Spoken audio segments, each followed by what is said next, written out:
But you can keep me safe, she instantly disparagingly, just as you keep Mother safe. Her father smiled sadly, glancing at Igraine.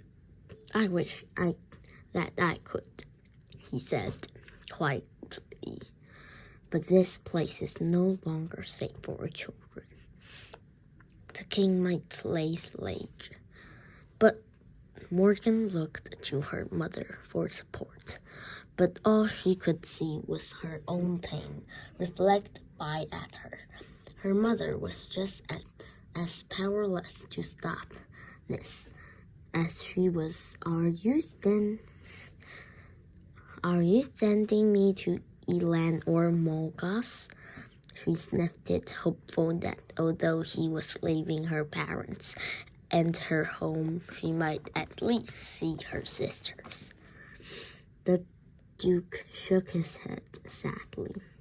A new life awaits you, Morgan, one your sisters never had.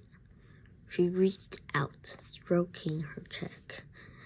Leave her with your head held high, my love. And one day, when this war is over, you shall return to us. Knowing that it was hopeless to our father, Morgan nodded. She hugged her father before turning to her mother.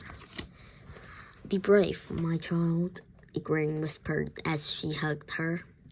Wiping her tears, Morgan stepped away from her parents and turned to the carriage that was waiting for her. As she climbed the steps, she knew that she was leaving everything she loved behind. She couldn't help wondering if she would ever see any of it again. Chapter 3. Morgan had no idea where he was going, and on the rare occasion when the driver did stop, he would barely acknowledge her questions.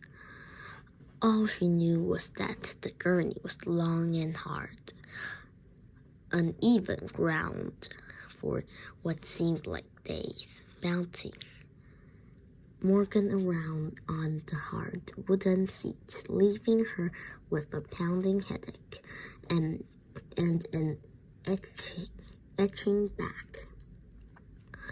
Eventually, night closed in and she could no longer see outside. Morgan sighed as she pulled her fur tighter around her. Slumping back on her uniform, uncomfortable seat, she finally allowed herself to think of her parents. What were they doing now? Were they together, or was her father locked up in his war room planning another battle against the king? Or was he camping out in the middle of a battlefield, unsure if he would make it back to Tintajo alive? She sat up as the movement of the carriage changed the wheels, curching over gravel now. Peering out, Morgan screeched the darkness for any sign of where she was, but could see nothing. Finally, the carriage slowed and came to a stop.